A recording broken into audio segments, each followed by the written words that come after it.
जय हिंद दोस्तों। आइए दोस्तों, आज जो हमारा क्लास है वो है इंडियन पॉलिटिक्स है दोस्तों, भारतीय अर्थव्यवस्था से है। इससे पहले हमारा एक क्लास इंडियन पॉलिटिक्स हो चुका है दोस्तों, और आप लोग नहीं देखे हैं तो जाइए मेरे यूट्यूब चैनल पर आपको मिल जाएगा। आइए आज हम लोग बात करेंगे भारतीय अर्थव्यवस्था के बारे में।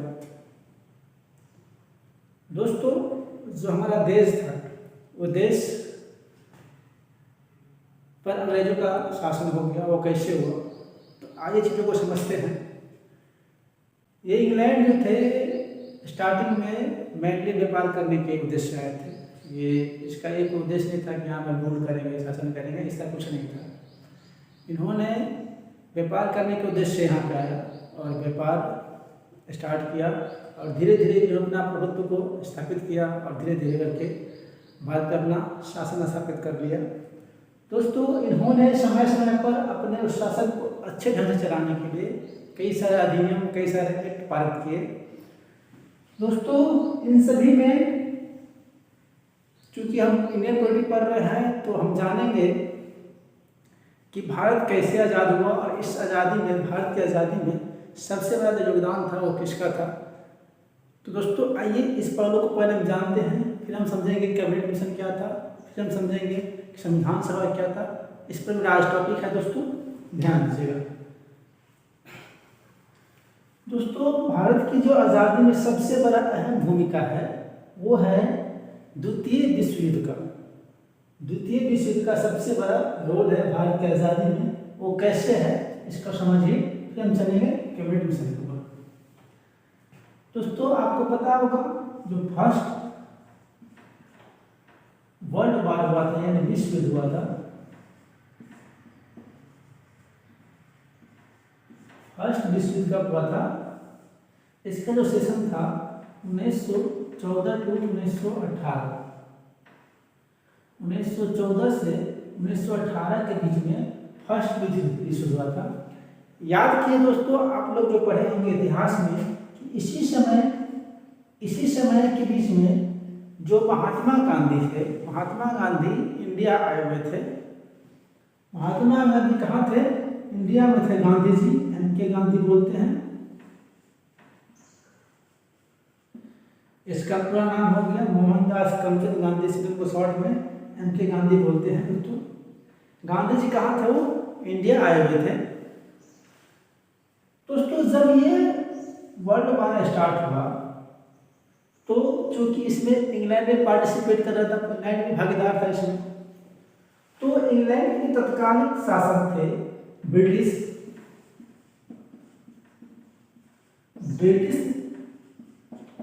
गवर्नमेंट के जो तत्कालीन सरकार थे, उन्होंने महात्मा गांधी से संपर्क साधा और महात्मा गांधी को आश्वासन दिया कि आप मुझे इस प्रथम विश्व युद्ध में लड़ाई के लिए जवान दीजिए, जवानों को बोलिए कि वो ब्रिटिश आर्मी ज्वाइन करें और हम इसके बदले में आपको आज़ादी दूंगा, आपके देश को आज़ाद कर दूंगा।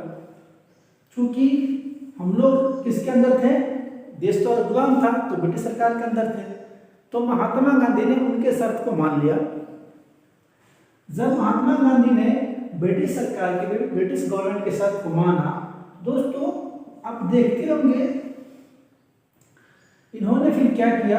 महात्मा गांधी जी ने जो हमारा उस समय नौजवान थे उनको ब्रिटिश सैनिक ज्वाइन करने के लिए प्रोत्साहित किया, उन्हें मतलब उत्साहित कि आप ब्रिटिश सैनिक को ज्वाइन कीजिए, इसके बाद में मुझे वो आज़ादी देंगे। दोस्तों, इसीलिए इतिहास में आप लोग पढ़े होंगे महात्मा गांधी का एक नाम दिया गया है। दोस्तों, उनको बोला गया है भर्ती करने वाला एजेंट। भर्ती करने वाला एजेंट, क्योंकि इन्होंने ब्रिटिश गवर्नमेंट की बात को मानकर और भारतीय जवानों को बोला कि ब्रिटिश आर्मी को ज्वाइन कीजिए, इसके बदले मुझे वो आज़ादी देंगे। दोस्तों, जब ये युद्ध विराम हुआ, जब ये प्रथम विश्व खत्म हुआ, तो जो ये वादा किया था ब्रिटिश गवर्नमेंट, उन्होंने वादे से मुकर गया और उन्होंने आज़ादी नहीं दिया, आज़ाद नहीं किया भारत को। दोस्तों यहाँ पर वो क्या किया, अपने वादे से मुकर गया।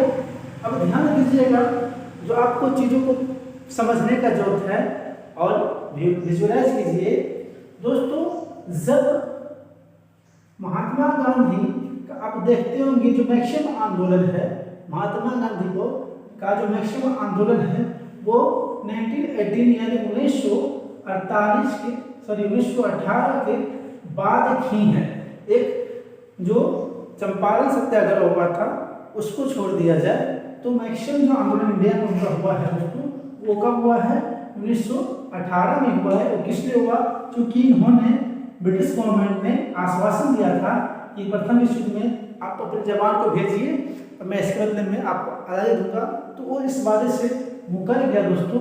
जब वो मुकर गया तो उसके बाद महात्मा गांधी ने चीज़ों को समझा और फिर अपना आंदोलन तेज किया। इसके बाद उन्होंने 1920 में आंदोलन किया, 22 में किया, इस तरह से 1930-31 में किया। इस तरह से इन्होंने कई सारे आंदोलन किए और अंग्रेज सरकार को घेरा।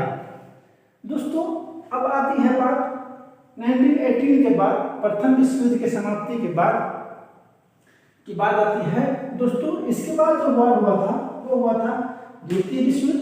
अब ध्यान दीजिएगा, द्वितीय विश्व युद्ध का जो भारत की आज़ादी है, जो हमारा आज़ादी है, इसमें बहुत बड़ा इम्पैक्ट पड़ा है दोस्तों। और इसी की वजह से हम लोग आज़ाद हो पाए 1947 में। आइए देखते हैं इसको। दोस्तों ये जो द्वितीय विश्व युद्ध चला है 1939 से 1945 के बीच चला है। ये सेकेंड विश्व युद्ध यानी वर्ल्ड वॉर, क्या वर्ल्ड वॉर। ध्यान दीजिएगा दोस्तों, 1939 से 1945 के बीच द्वितीय विश्व युद्ध चला है। फ्रेंड्स इस बीच चूंकि इसमें भी अंग्रेज भागीदार था, अंग्रेज इस युद्ध में भी पार्टिसिपेट कर रहा था, भाग ले रहा था, उसका भी इसमें वो था। तो दोस्तों क्या हुआ, चूंकि द्वितीय जो विश्व युद्ध था दोस्तों बहुत अच्छा तरीका से करा गया था, आप लोग पढ़ेंगे इतिहास में।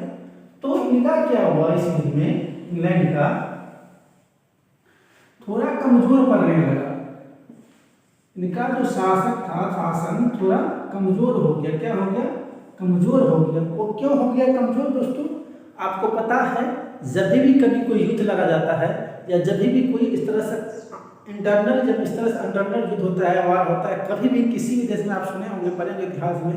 जैसे मैं अपनी इंडिया की बात करें तो भारत में हुआ है 1962 में चीन के साथ लड़ाई हुआ है, 1971 में हुआ है पाकिस्तान के साथ, इस तरह से 1995 में हुआ है कारगिल, 1999 में कारगिल युद्ध हुआ है। तो जो भी युद्ध हुआ है तो इन युद्धों में हमने क्या देखा, एक तरह से एक ह्यूज बजट लगता है उसमें, क्योंकि शायद गवर्नमेंट है बहुत सारे मिसाइल वगैरह तो वगैरह इस तरह का अरेंजमेंट करता है, उसके बाद जवानों के ऊपर खर्च करता है। दोस्तों इनका क्या हुआ, ऐसे ही विश्व युद्ध में इंग्लैंड का क्या हुआ, क्योंकि इंग्लैंड बहुत बड़ा उपनिवेश था ना, बहुत बड़ा उपनिवेश था, इंग्लैंड बहुत सारे देशों पर कब्जा कर रखा था।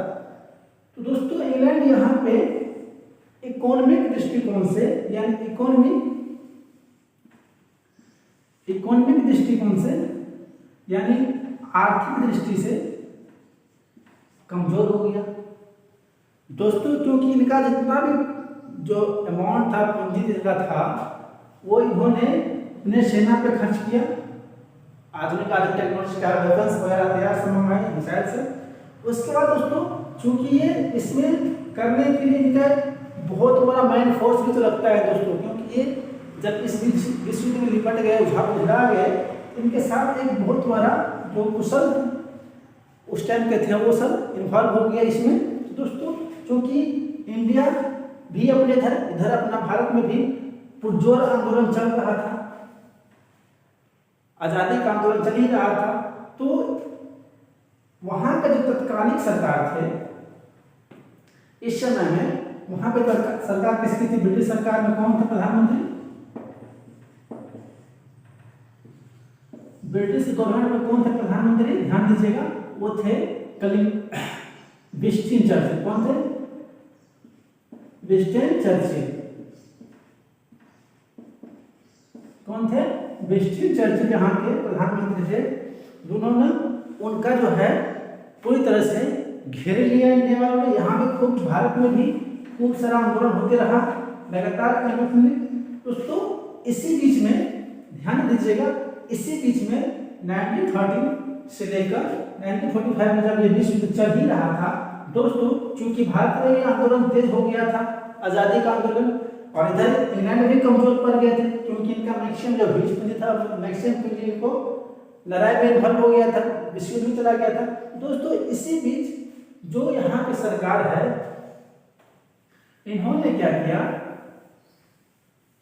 ध्यान दीजिएगा, बहुत ही अच्छा टॉपिक है दोस्तों, जितना इसको अच्छा से समझिएगा आपको बहुत अच्छा लगेगा। इसी बीच इन्होंने क्या किया, ब्रिटिश गवर्नमेंट यानी विंस्टन चर्चिल ने इंडिया में क्रिप्स मिशन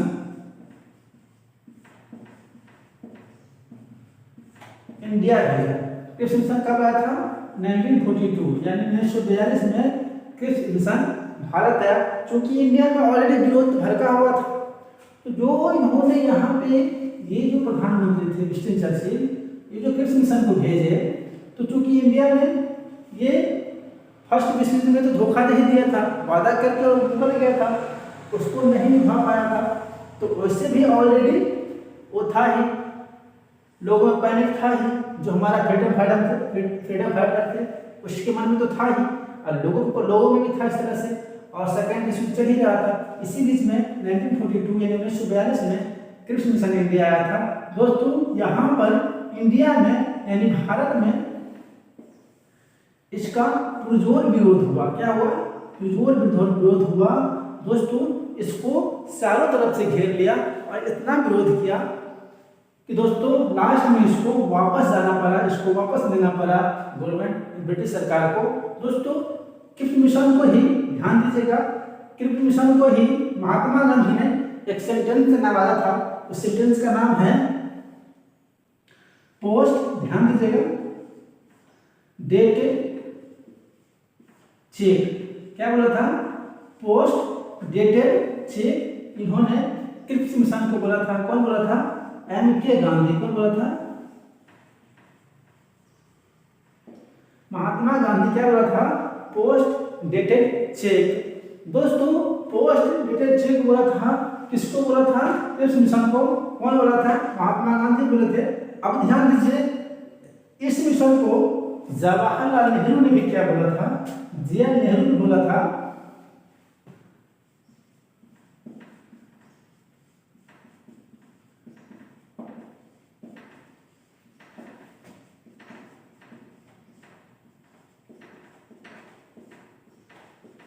याद रखिएगा दोस्तों, ये बोले थे JN नेहरू।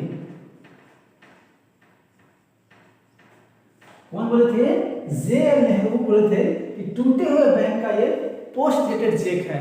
महात्मा गांधी क्या बोले थे? क्रिप्स मिशन को बोले थे कि ये पोस्ट डेटेड चेक है, लेकिन JN नेहरू ने क्या बोले थे? ये टूटे हुए बैंक का पोस्ट डेटेड चेक है दोस्तों। इस तरह से इस चीजों को आपको याद रखना है, ये बराबर एग्जाम में पूछता है दोस्तों। VVI क्वेश्चन इसको मान सकते हैं आप जनरल क्वेश्चन में। ये सब JN नेहरू क्या बोले थे?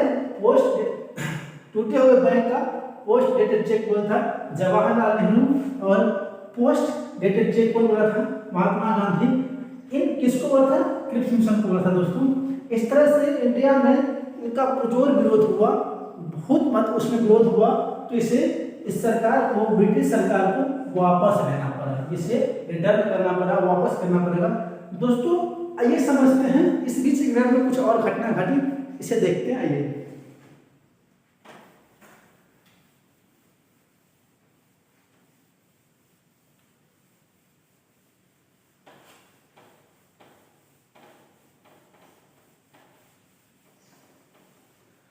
फ्रेंड्स, वहां पे क्या हुआ? प्रथम विश्व युद्ध के बाद सेकेंड विश्व युद्ध हुआ 1939 से 1945। इसके दौरान 1945 में ब्रिटिश यानी इंग्लैंड में, ब्रिटेन में चुनाव हुआ। क्या हुआ? इलेक्शन हुआ। क्या हुआ? यानी चुनाव हुआ। क्या हुआ? चुनाव कहाँ हुआ? इंग्लैंड में। इंग्लैंड में क्या हुआ? चुनाव हुआ कब? 1945 में। दोस्तों इस समय 1945 और क्रिप्स मिशन के वक्त यानी द्वितीय विश्व युद्ध के वक्त यहाँ का प्रधानमंत्री कौन था? ब्रिटेन का प्रधानमंत्री पीएम कौन था वहां का? अभी मैं आपको बताया ना, विंस्टन चर्चिल। कौन था? Winston Churchill. विंस्टन चर्चिल था दोस्तों। ये जिस पार्टी से प्रधानमंत्री था उस पार्टी का नाम था कंजर्वेटिव। Conservative party. क्या था? Conservative party. जैसे दोस्तों इंडिया में हमारा जो भारत है, यहाँ पे जो राष्ट्रीय दो दल है, एक बीजेपी भारतीय जनता पार्टी है और एक कांग्रेस पार्टी। दोस्तों ये मुख्य दो पार्टी है। वैसे ही यहाँ पर भी दो पार्टी है, एक है कंजर्वेटिव पार्टी और दूसरा है लेबर पार्टी। क्या है? Labour party. लेबर पार्टी, ध्यान दीजिएगा। दो पार्टी वहां भी इंग्लैंड में भी है, पहला कंजर्वेटिव पार्टी और दूसरा लेबर पार्टी। दोस्तों ये जो विंस्टन चर्चिल प्रधानमंत्री थे सेकेंड विश्व युद्ध में, वो किस पार्टी से थे? कंजर्वेटिव पार्टी से। किस पार्टी से? कंजर्वेटिव पार्टी से। जब 1945 में वहां पर इलेक्शन हुआ यानी चुनाव हुआ दोस्तों, उस चुनाव में क्या हुआ? विंस्टन चर्चिल हार जाता है, यानी कंजर्वेटिव पार्टी की हार होती है और यहाँ पे लेबर पार्टी का राज होता है, यानी जो जीतता है चुनाव।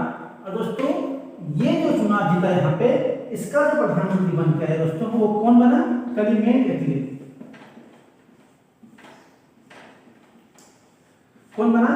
क्लेमेंट एटली बना प्रधानमंत्री। कहाँ?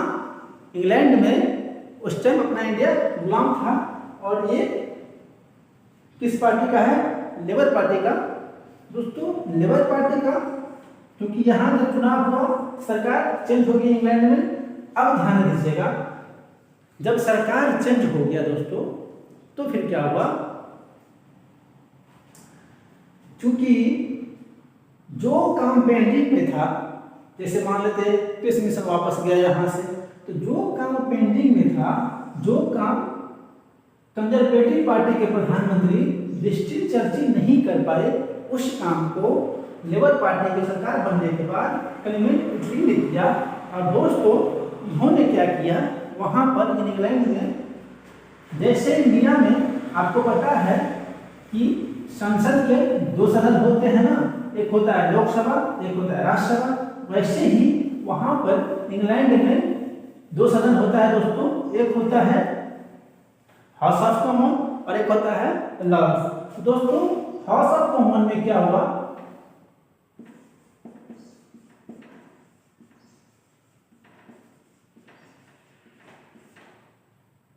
हाउस ऑफ कॉमन में क्या हुआ दोस्तों?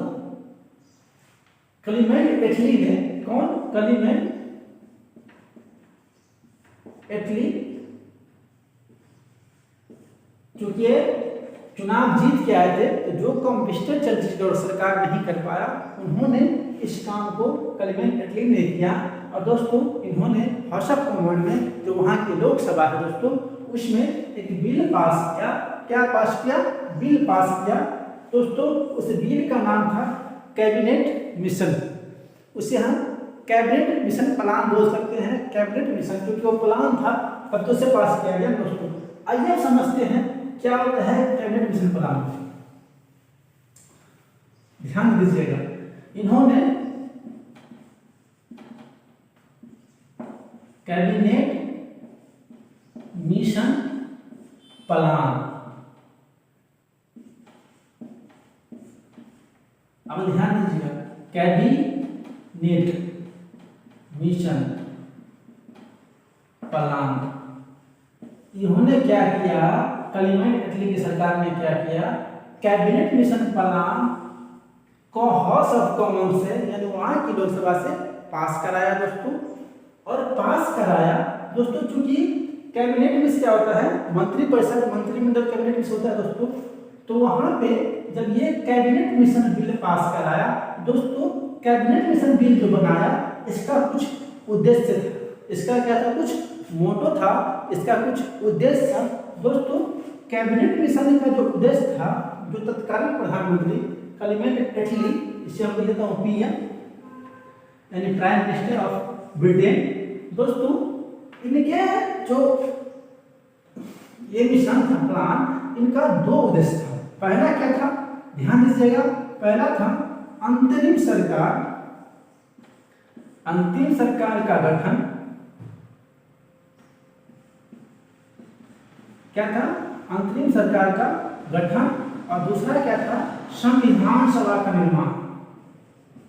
दोस्तों संविधान सभा का निर्माण करना।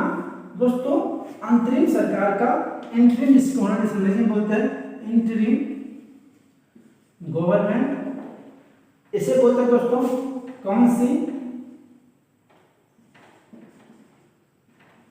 Constituent assembly. क्या बोलते हैं,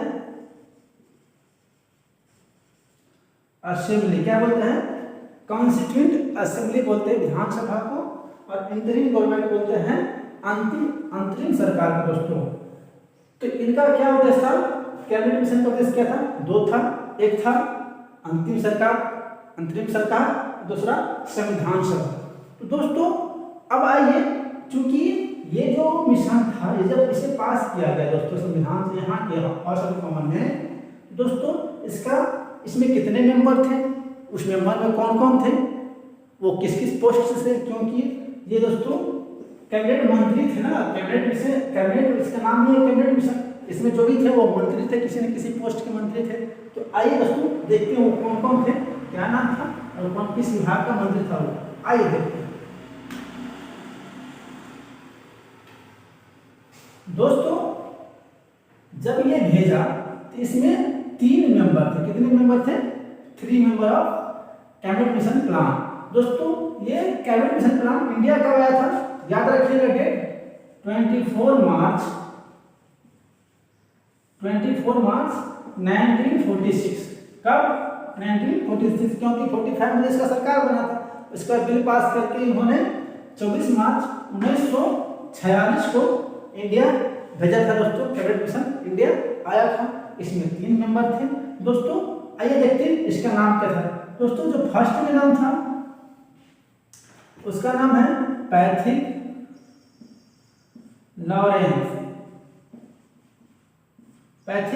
लॉरेंस। दूसरा था दोस्तों A.B. अलेक्जेंडर।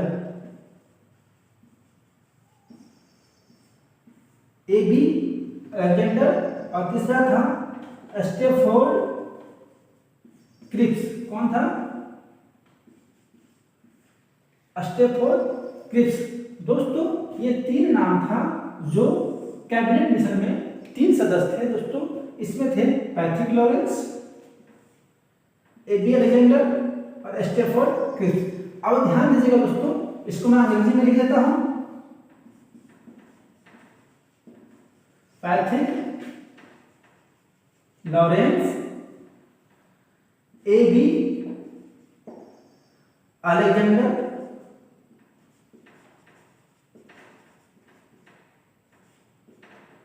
और तीसरा क्या था,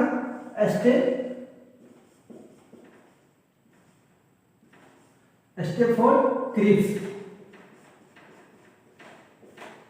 दोस्तों ध्यान दीजिएगा, पहला था Patrick Lawrence, A.B. Alexander, Stafford Cripps.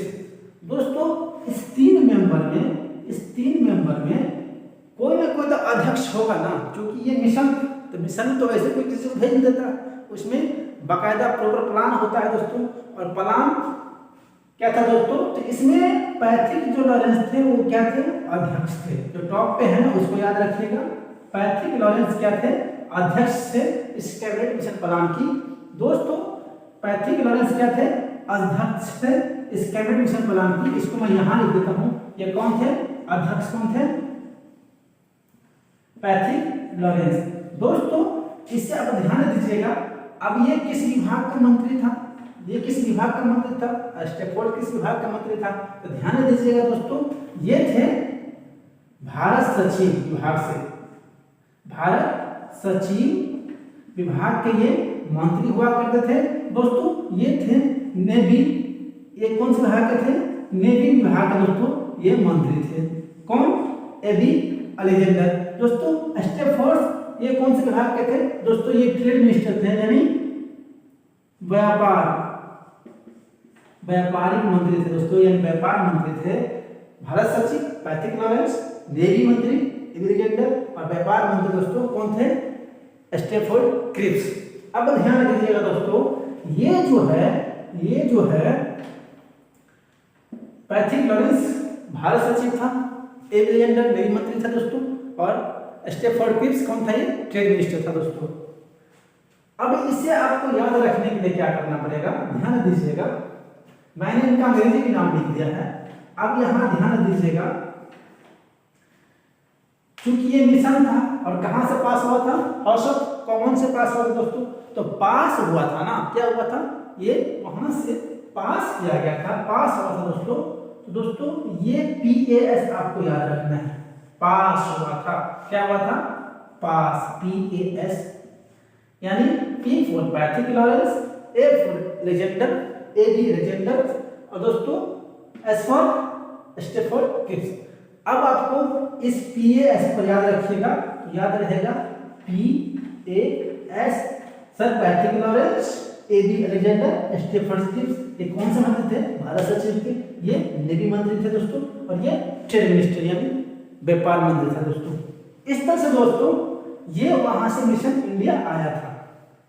अब ध्यान दीजिएगा दोस्तों, आइए थोड़ा इससे आगे बढ़ते हैं। उम्मीद करता हूं आप इसे समझ के होंगे। आइए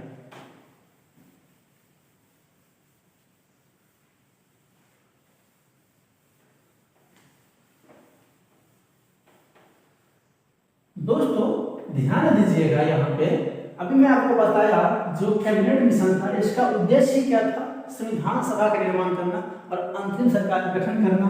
दोस्तों यहाँ पे एक शब्द है संविधान सभा, इसे बोलते हैं दोस्तों कॉन्स्टिट्यूएंट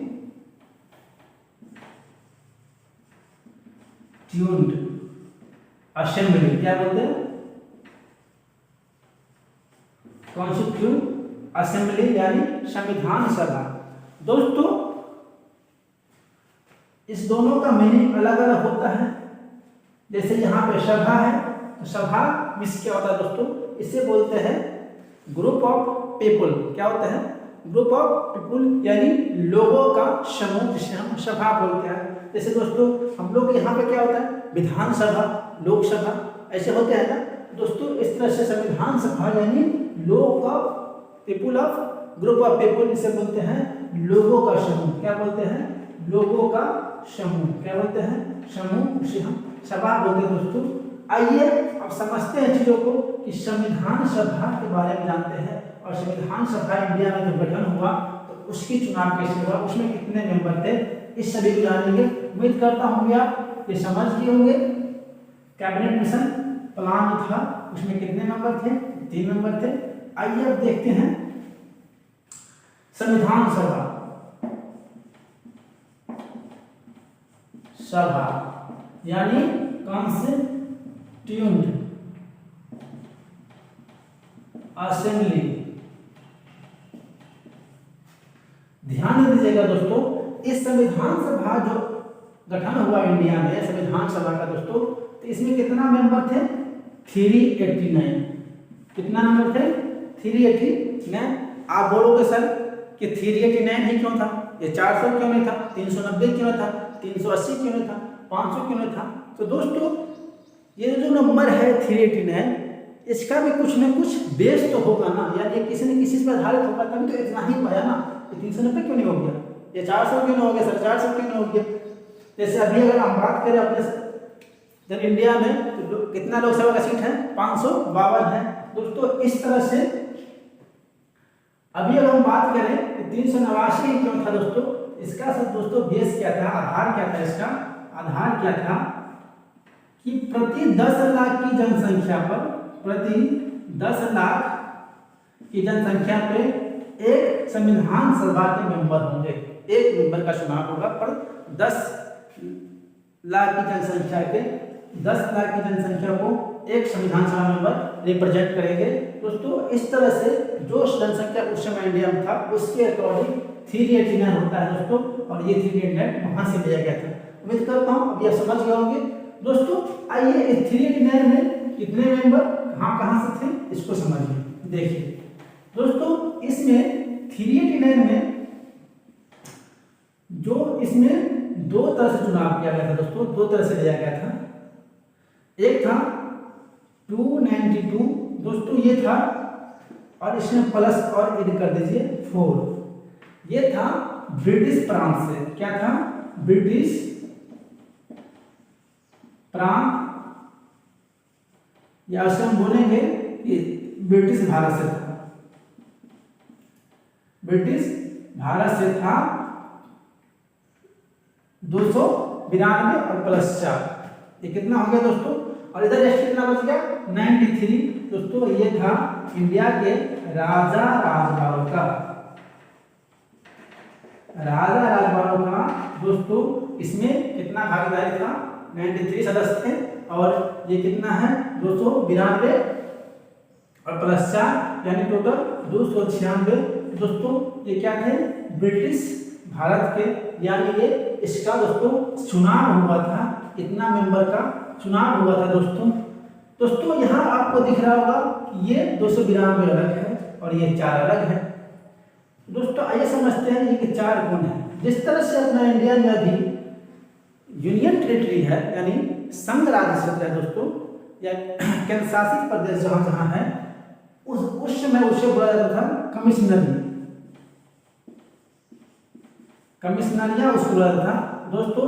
कमिश्नरिया से भी 4 सदस्य आए थे चुनाव होके दोस्तों। यही 4 कमिश्नरिया से जो ब्रिटिश सरकार ने इसका चुनाव किया था दोस्तों। आइए अब देखते हैं ये 4 कमिश्नरिया कौन थी वहां पे दोस्तों।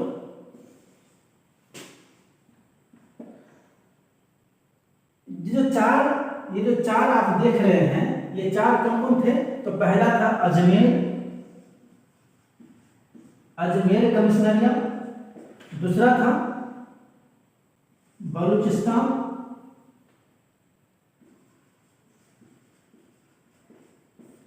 तीसरा था कुर्ग, और चौथा क्या था दिल्ली। दिल्ली नहीं, दिल्ली बोलो इसे, दिल्ली ठीक। पहला था अजमेर, दूसरा बलूचिस्तान क्योंकि उस समय पाकिस्तान इंडिया में था, उसके बाद कुर्ग था और दिल्ली था दोस्तों। इसे याद रखने के लिए आपको A, B, C और D इसे ध्यान रखिएगा दोस्तों। A for Ajmer, B for Balochistan, C for Coorg, D for Delhi दोस्तों। इस तरह से 4 कमिश्नरिया थे अंग्रेजों का, उसमें से एक मेंबर को लिया गया था दोस्तों। और दोस्तों इसका क्या हुआ था, इलेक्शन हुआ था, चुनाव हुआ था दोस्तों। इलेक्शन यानी चुनाव हुआ था, 296 नंबर का चुनाव हुआ था दोस्तों। क्या हुआ था 296 नंबर का चुनाव हुआ था। लेकिन ये 93 है जो राजा राजपालों का था दोस्तों, यहाँ पर कोई चुनाव नहीं हुआ था, नो इलेक्शन। यहाँ पर चुनाव नहीं हुआ था दोस्तों। यहाँ पे चुनाव किस लिए नहीं हुआ इसको मैं थोड़ा बताता हूँ। क्योंकि दोस्तों इंडिया में कई ऐसे प्रांत थे, कई ऐसे जगह थे जहाँ पे उस समय राजा हुआ करते थे, राजा और रजवाड़ों का था, बहुत बड़े बड़े जमींदार के थे दोस्तों। तो इनका मानना था कि अगर हम यहाँ चुनाव करवाएंगे, मैं अपने अगस्त चुनाव का चुनाव करवाऊंगा तो मेरा बात कौन मानेगा, क्योंकि ये उस जगह के राजा हुआ करते थे। अब जब राजा के वहाँ चुनाव होगा, इसे नंबर कौन जाएगा तो दोस्तों उसका फिर बात कौन मानेगा। इस वजह से राजा रजवाड़ों ने क्या कहा, यहाँ पे चुनाव नहीं होगा, हम भेजेंगे अपने प्रतिनिधित्व को, खुद दिया इन्होंने। इस तरह से यहाँ पे चुनाव नहीं हुआ। लेकिन यहाँ पे क्योंकि ये ब्रिटिश शासन प्रधान था, वहाँ पे 296 मेंबर जो है वो चुनाव जिसका हुआ दोस्तों, इसे किसका हुआ, इनडायरेक्ट चुनाव हुआ दोस्तों। क्या हुआ था, अप्रत्यक्ष चुनाव, अप्रत्यक्ष चुनाव हुआ था दोस्तों। अप्रत्यक्ष चुनाव जिसे बोलते हैं अंग्रेजी में डायरेक्ट इलेक्शन, इनडायरेक्ट इलेक्शन यानी अप्रत्यक्ष रूप से चुनाव हुआ था दोस्तों